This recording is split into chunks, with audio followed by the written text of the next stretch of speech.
Bumukas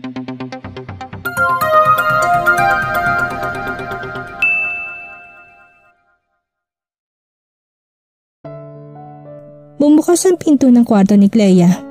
"Kamusta na si Clea?" Tanong nito sa akin. "She is okay now, pero nanghihina pa rin.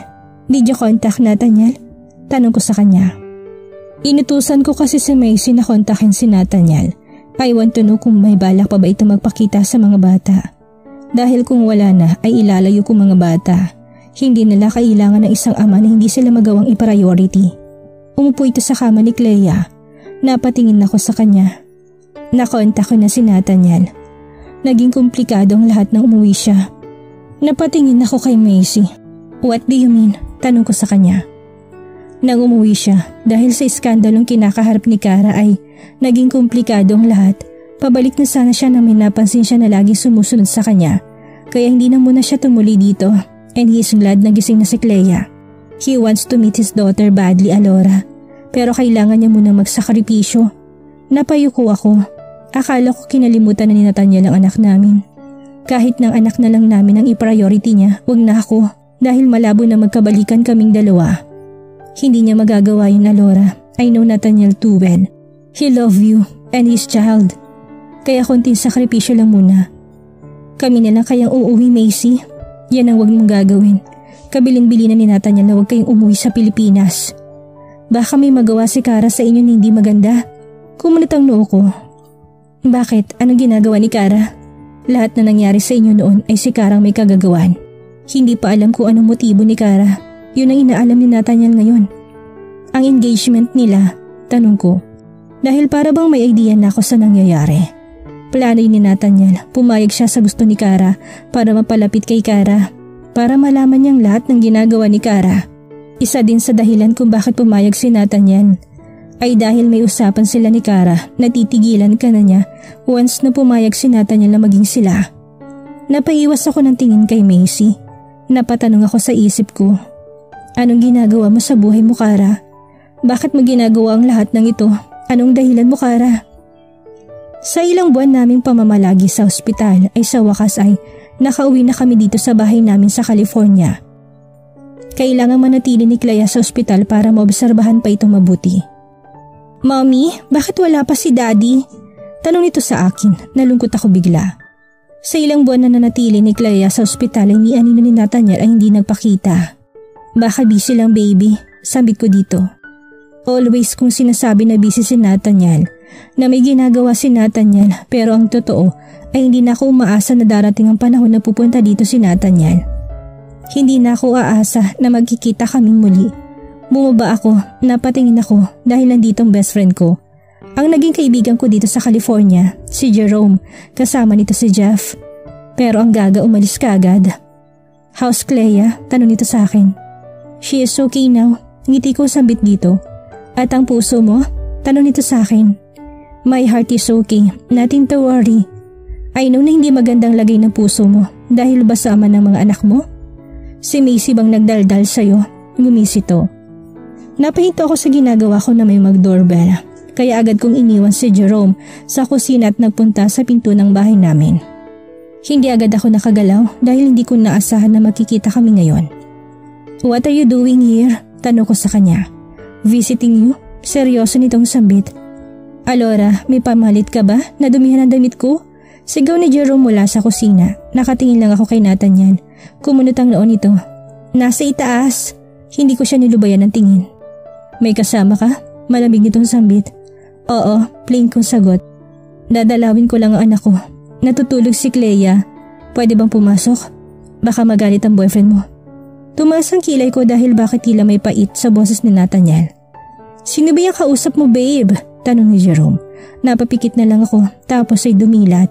I want to see what is the reaction of Nathaniel. May nakikita akong sakit sa mga mata nito. Binuksan kong pinto ng bahay ko. Pinapasok ko siya. Dumaan ito sa harapan ko. Nasamyo ko ang mabangong amoy nito. "Oh my God!" Sigaw ni Jerome. "Ang baklan to?" Lumalabas talaga ang pagiging bakla. Agad niya akong hinila sa kusina. "Is that the father?" Tanong nito sa akin. "Yes." "Ang gwapo!" Impit na tili nito. "Gusto mong isumbong kita kay Jeff?" Pananakot ko dito. Jeff is his husband. Yes, bakla si Jerome. Kalorki ka naman. Pinagpatuloy kong ginagawa ko. Abala ako sa ginagawa ka nung pumasok si Nathaniel. Anong ginagawa mo? Nagulat ako dahil hindi ko inaasahan na sobrang lapit ito sa akin. Nagluluto ng pagkain para kay Clea. Mahina ko sabit dito. Sobrang lapit ni Nathaniel sa akin. Nasa likuran kong dibdib nito. Inaamoy-amoy nitong aking buhok. I like your smell. So addictive. Bulo ni Nathaniel sa akin. Napapikit na lang ako. Baka bumaba ang mga bata. I miss you so much. Wala na akong paki kung may boyfriend ka. Aagawin kita sa kanya. Sabi nito. Pinaharap ako ni Nathaniel at agad na siniil ng halik ang aking mga labi. Kinagat nitong aking pang-ibabang labi na sanina ang ikinaungol ko. That is moon, babe. Moon for me. Bumaba ang labi nito sa akin leeg. Nakahawak ang isang kamay nito sa akin bewang. Habang ang isang kamay nakatukod sa aking gilid. Tumingala ako. I miss you. Bumalik muli ang labi nito sa aking labi. Dahil nanghihina ako sa mga halik nito ay kinawit kong aking dalawang braso sa batok nito at ginantihan ng mga halik nito. Umungol ako sa pagitan ng aming halikan. Ang mga kamay nito ay naging malikot na din kung saan humahaplos. Hinawakan nito ang aking dalawang hita at binuhat. Hindi ko alam kung saan niya ako dadalhin. Dinala niya ako dito sa banyo na nasa kusina. Moon, utos ni Nathaniel sa akin at tuluyan akong inangkin ni Nathaniel. Ang kaninang nangyari sa banyo ay naulit pa ng ilang beses sa kwarto ko. Dahil hindi pagising si Clea ay malayong nagagawa ni Nathaniel ang gusto nito sa akin. Baka magalit si Cara dahil nandito ka sa akin. Hinalikan nitong aking ulo. Nakaunan ako sa dibdib nito. Ginawa ko na ng paraan si Cara, hindi na magkakagulo yun sa atin. Napatingala ako dahil sa sinabi nito sa akin. What do you mean? Wala, huwag mo nang isipin si Cara, ang isipin mo ikaw. Ako at ang mga anak natin. Hinawakan ni Nathaniel ang aking baba, tinalikan muli ang aking labi na agad ko namang ginantihan. Makalipas ang isang linggo'y muling bumalik si Nathaniel sa Pilipinas. Hindi ako nagsabi kay Nathaniel na uuwi kami ngayon ng Pilipinas. Gusto naming sorpresahin si Nathaniel. Dediretso kami sa bahay nito bago kami uuwi ng masyon. Are you sure about this? Tanong ni Macy sa akin. Hinawakan ko mga kamay nito. I know na sobrang nag-aalala ito sa pag-uwi namin. She is my only friend here kaya alam kong labis na pag-aalala nito. Yes, ito ng tamang panahon para umuwi kami sa Pilipinas. Ilang taon din ako nagtago sa ibang bansa. Ngayon ay dapat ko nang bawiin ang pag-aari ko. Siguro'y wala talaga ako isang salita, but I love Nathaniel so much. Kahit anong iwas ko sa kanya ay nahanap at nahanap niya ako. Kaya napagod na ako sa kakatago o kakatakbo. Kaya dapat ko nang bawiin kung anong akin. Wala na akong pakialam kay Cara. Nathaniel didn't love her. I know that. Sa loob ng 10 taon na hindi kami nagkita o nagkahiwalay ay walang nagbago sa nararamdaman ni Nathaniel para sa akin. Ramdam kong pagmamahal ni Nathaniel para sa akin.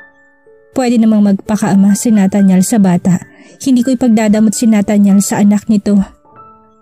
Don't worry, Alora. Everything will be smooth and okay. Ako nang bahala sa pagbabalik niyo ng Pilipinas. I will assure you that you and the kids will be safe. Litanya ni Raymart. Nakarating na pala ito. Kailan ba kayo uuwi ng Pilipinas? Tanong ko dito. Napatingin si Macy kay Raymart. Alam ko na hindi pa kayang umuwi ni Macy sa Pilipinas. Naging masalimuot ang karanasan nito sa Pilipinas. Soon. Tanging sabi nito sa akin. Humigpit ang hawak ko sa kamay nito. Face your fears. Alam ko na natatakot ka pero nandyan si Raymart. Alam ko na handa ka niyang protektahan. Yumuko ito. Hindi ganun kadali ang lahat, Alora. Sobrang trauma ang binigay ng Pilipinas sa akin. Kaya nahihirapan akong bumalik sa kung saan ako nagmula. I know, alam kong pinagdaanan mo. Alam kong lahat ng pinagdaanan nito sa Pilipinas noon. Sobrang traumatized naman talaga. Nagkwento kasi ito sa akin at sa bawat bigkas ng salita nito'y may kaakibat na sakit. Niyakap ko si Macy. Umiyak na ito ngayon. Ilang oras nang lumalapag ang eroplano na sinasakyan namin ng mga bata dito sa Pilipinas. Hinihintay na lang namin ang sundo namin. Napangiti ako dahil sobrang gwapo ng driver namin ngayon. Pero nasa gilid itong sobrang bagot na babae. Bakit ba kasi sumama ako sa iyo? Maktol nito. FYI, hindi ko sinabi sumama ka. Nagtalo na naman ang dalawa. Kahit kailan hindi na magkakasundo ang dalawa, kahit na alam kong nakaraan nilang dalawa, Beatrice Alvarez roll her eyes on her ex-husband. Iilan lang kami sa nakakaalam na mag-asawa dati ang dalawang ito, pero hindi naman nagpaanal kahit na maperang mga ito. Alora, nakangiting tawag ni Beatrice sa akin. Nagbago biglang mukha nito na makita ako. Beatrice is my childhood friend. Hindi naman kami close talaga kahit noon pa. Hindi ko din alam na magkakilala pala sila ni Nathaniel. Mabuti at umuwi ka na. Alam mo naman kung bakit umuwi ako, hindi ba? Babawiin mo na nga pala ang secret husband mo. Umiling na lang ako. Damian, tawag ko dito. Ngumiti ito pero hindi abot sa mga mata nito. Tito Damian! Sigaw ng dalawang bata yung makapagalito sa tito nila. How are you, Clea? Tanong ni Damian. I am okay now, tito. Strong and healthy. Nakangiting sambit nito sa tito nito. Nagpapasalamat ako dahil naging okay ang recovery ni Clea. Sobrang thankful din ako dahil sobrang bilis ng pagaling nito. Saan ba tayo pupunta? Tanong ni Beatrice sa akin. Sa bahay ni Nathaniel. Nakarating kami sa bahay namin noon ni Nathaniel.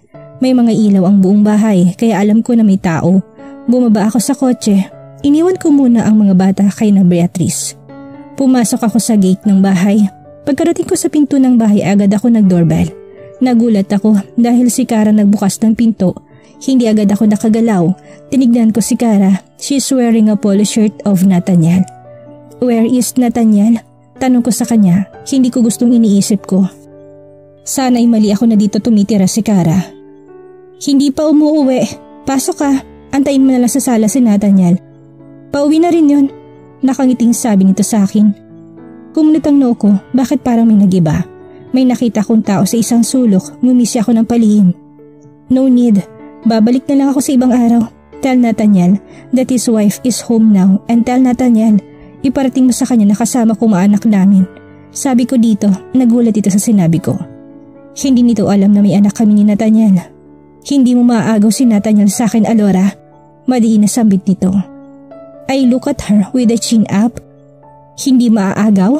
Alam mo ba Cara na nasa akin si Nathaniel buong linggo noong nakarang buwan? Baka nga may laman na tong tiyan ko. Ngisi ko dito, hinawakan ko impis kong tiyan. At isa pa, wala akong gagawin sa'yo because in the first place, unang naging akin si Nathaniel. Unang naging akin si Nathaniel, Alora. Sigaw nito. Okay, unang naging sa'yo. Minahal ka ba? Pinakasalan ka ba? Tanong ko sa kanya. Malapit na kami magpakasal. Come on, Cara. Alam nating dalawa na hanggang ngayon ay kasal pa rin kami ni Nathaniel. If you want to annul me at gusto kanyang pakasalan, edi sana pinirmahan niya ng annulment papers. Pero hindi kasi ayaw niya akong mawala. Huwag kang papasiguro, Alora, dahil bilog ang mundo. Ngumisi to. Bilog ang mundo. Sa sobrang bilog ng mundo, minahal ka ba ni Nathaniel? For 10 years, naging sayo ba siya? Tanong ko dito. Nanilisik ang mga mata nito nakatingin sa akin. Alora, tawag ni Nathaniel sa akin. Mas lalo ako napangisi, nilingon ko siya. Alam ko hindi nito napansin na nasa harapan namin si Cara. Nakatalikod kasi si Nathaniel. Dito at nang nilapitan niya ako, nasa akin lamang ang mga mata nito. Bakit hindi ka nagsabing uuwi kayo? Tanong nito sa akin. Agad kong kinawit ang mga braso ko sa batok nito. Pinagdikit kong aming mga katawan. I want to surprise you. Pero akong nasurpresa, may binabahay ka na pala? Kunot noon niya akong tinignan. Saka lamang niya napansin na bukas ang mga ilaw sa bahay namin. Matagal na akong hindi umuwi dito. Anong ginagawa ni Cara sa bahay natin? Tanong ko kay Nathaniel. Humarap si Nathaniel sa may pinto at doon nakita nito si Cara na nalilisik ang mga mata sa akin.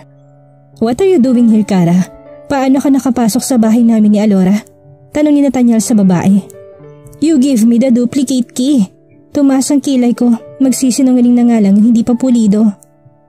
No need the duplicate key, Cara. High-tech ang bahay namin. Finger and iris ka na kailangan yan. Namula ito. Siguro dahil napahiya ito. Sa iyo ng bahay na yan, Cara. Bibili na lang ako ng bago, sabi ni Nathaniel dito. Tinalikuran na namin to. Nilingon ko pa ito tapos ay ninisihan ko ito. Sobrang pula na mukha nito dahil sa galit sa akin. Binuksan ni Nathaniel ang pinto ng kotse nito. Pumasok ako sa front seat. Umikot naman si Nathaniel papuntang driver's seat. Na makapasok ito'y agad niya akong tinignan. Galit niya akong tinignan. Bakit hindi ka nagsabing uuwi kayo ng mga bata? Tanong ito sa akin. Gusto ko lang na sorpresahin ka. Pero ako na sorpresa. Hindi na ako umuwi sa bahay na yon. Matagal na. Binuhay nitong makina ng kotse nito at pinatakbo. Sinong tumawag sa'yo? Tanong ko dito. Beatrice, nag-aalala kasi sa'yo. Dahil hindi ka pa daw lumalabas. May nakita kong anino kanina sa loob ng bahay. Sabi ko dito, sana hindi ka na muna umuwi. Delikado, nilingon ko siya. Kaya ko sarili ko, Nathaniel. Gusto na umuwi ng mga bata. Dumating kami sa mansyon namin. Nakasunod lang sa amin ang kotse ni na Beatrice. Bumaba agad ako na makapasok kami sa loob ng gate. Alora, tawag nito sa akin. Hindi ko siya pinakinggan o nilingon man lang. Naiinis pa rin ako dahil sa naabutan ko sa dati naming bahay. Pero anong ginagawa ni Kara sa bahay namin na yon? Anong plano mo, Kara? Alam mo ba na uuwi ako ngayon? Nathaniel's POV. Napasuklay ako sa aking buhok, labis ang pag-aalala ko nang tumawag kanina si Beatrice at sinabing nasa Pilipinas si Alora at mga bata. At doon sa dati naming bahay ito tumuloy. Nag-alala kasi si Beatrice kung bakit ang tagal bumalik ni Alora. Gayong magahay lang daw ito sa akin, kaya dali-dali akong pumunta sa dating naming bahay at doon ay naabutan ko to. Hindi ko agad napansin na bukas ang lahat ng ilaw sa buong bahay. Dahil ang atensyon ko ay nasa kay Alora. Laking gulat ko na nandoon si Kara. Alam kong alam ni Kara ang lahat ng galaw ni Alora noon pa man. At alam ko din ang ginagawa nitong pananakit sa mga bata kung wala ako. At alam ko din na triplets ang anak namin ni Alora at nasa kay Kara ang isa naming anak ni Alora. Kailangan kong makuha ang bata. Kailangan kong mabawi ang anak namin ni Alora na nasa kamay ni Kara. Anong plano mo ngayon? Tanong ni Damian. Nasa study room kami ngayon sa bahay ni Alora. Ayaw kong iwan na maging ako lalo't nasa Pilipinas sila ngayon. Ang hulihin sa akto si Kara. Malabo yan, masyadong matinik yung babaeng obsessed sa'yo. Umiling-iling na sambit nito sa akin. Hindi siya matinik, mautak lang talaga siya. Kakausapin ko si Alora, alam ko na siya lang ang tanging susi para mapaamin si Kara. Papaano ka nakakasiguro? Tanong nito sa akin. Ayon sa spy ko na nasa panig nila Kara, kikidnapin ni Kara ang isa naming anak, pero si Alora ang makukuha nila. Nakaplano na yan, mas mabuti na nga at umuwi si Alora. Para dito mangyari ang lahat, hindi kaya mapahamak si Alora niyan, Nathaniel? Tanong ni Beatrice sa akin. Hindi, sisiguraduhin ko na may magmamatsyag sa kanya. Para mailigtas kaagad natin siya. Alora's POV. Kung makakabuti ito para sa amin at para matapos na din ang lahat ng ito, ay papayag ako sa isinasuggest ni Nathaniel na akong gagawing pain. Hindi pwedeng dalawa kong anak ang maaari nilang kunin kung hindi ako lang. Nasa mall ako ngayon, nagsha-shopping. Nasa katawan ko isang device na pwedeng magbigay ng lokasyon kina Nathaniel. Kung sakali na ngayong gagawin ang pagkidnap sa akin. 1 linggo na mula na makauwi na kami sa Pilipinas. 1 linggo na ding nasa bahay ang mga bata. Kahit ang anak nila Nathaniel at Kara ay nasa podar namin. Dahil sinasaktan pala ito ni Kara, bawat galaw ko'y alam ni na Nathaniel. Dahil hindi lang tracking device ang nakalagay sa katawan ko, kahit audio nilagay na din nila para marinig ang lahat ng pag-uusap namin ni Kara once na kidnapin nila ako. Kasalukuyan ako namimili ng mga damit ng mga bata na may matigas na bagay na tumutusok mula sa aking likuran. Napatigil ako dahil baka maling galaw ko lang ay bumaon sa gilid kong matigas na bagay na yon. Huwag kang gumalaw, bulong ito sa akin. Lumakad ka lang na natural para hindi ka masaktan. Sabi nito muli sa akin. Sa paraan ng paghawak na to sa akin ay para talaga kami magjowang nagde-date. Nakakbay kasi sa akin ang lalaki. Alora, tawag ni Nathaniel sa akin. Naririnig itong nangyayari at naririnig ko din sila. Hindi lang talaga ako nagsasalita. Ano bang kailangan mo? Tanong ko sa lalaki. Wala akong kailangan sa'yo. Ang boss namin ang may kailangan sa'yo. Tumahimik na lang ako. Nakarating kami sa basement parking at pumunta kami sa isang van. Binuksan itong van at pinapasok ako doon. Hello, Alora. Miss me? Nakangising sambit ni Kara. Habang nasa van kami kanina ay tahimik lang ako. Hindi nila napansin na may mga device na nakakabit sa aking katawan. Hindi rin naman nila mapapansin ang mga device na yon dahil sobrang liit na mga yon. Huwag kang mag-alala, Alora. Malapit ka na naming matyak. Konting taste na lang, babe. Hindi ako uminik dahil baka mahalata nila ako. Bumukas ang pinto na pinagdahan nila sa akin at niluwa doon si Kara. Nakangis ito sa akin. Ang akala mo siguro ay maiisahan niyo ko. Alam ko na mga pinagagawa ni Nathaniel. Sinasakyan ko lamang siya. Bakit mo to ginagawa? Tanong ko dito. Akala ko pa naman tunay ang pinapakita mo sa akin. Hindi pala. Tumawa to. At niniwala ka naman. Lahat, Alora, ay planado ko. Mula sa pagkakakilala natin, sa pagkakaibigan. Hayop ka talaga. Hindi ka pa na kontento? Anong kasalanan ko sa'yo? Bakit mo ko ginaganito? Gusto ko siyang saktan pero hindi ko magawa dahil nakagapos ako sa kinuupuan ko ngayon. Dalawa lang naman ang kasalanan niyo o mo sa akin, sabi ni Kara. Una, your father betrayed my father. Kahit na walang kasalanan ng ama ko, ay nakasahan pa rin siya na nagnakaw sa kumpanya niyo. Ikalawang pang-aagaw mo kay Nathaniel. Una siyang naging akin, pero bakit ikaw ang minahal niya? Pwede naman ako, sigaw ni Kara. Tinignan ko siya. Yun lang? Nagawa mo tong lahat? Una, Kara, may kasalanan naman talagang ama mo. No, hindi. Wala siyang kasalanan, sigaw nito. Ikalawa, hindi mo madidiktahan ng tao na ikaw ang mahalin. Una naging akin si Nathaniel, Kara. Mga bata pa lang kami ay gusto na ako ni Nathaniel. Napatingin to sa akin. No, binibilog mo utak ko. Hindi. Nasaan na ba yung Kara na kilala ko? Nasaan ang Kara na naging best friend ko? Nasaan ang Kara ng tagapagtanggol ko? Ibalik mo siya, please. Umiyak ko sambit. Hindi ko kayang makita nagkakaganito si Kara. Kaibigan ko siya, best friend. Pero dahil sa mga nangyari naging masalimutan lahat, wala nang Karang yun. Matagal nang patay. Tumagi ito ng tuwid tapos ay ngumisi. Humanda ka, matitikman mong hirap na dinanas ko. Hirap? Sa ating dalawa akong naghirap. Sabi ko dito, kung naghihirap ka mas lalo ako, Alora. Dahil kahit kailan hindi ko nakuha ang gusto ko. Gusto ko lang naman na mapasakan si Nathaniel, pero mukhang malabo.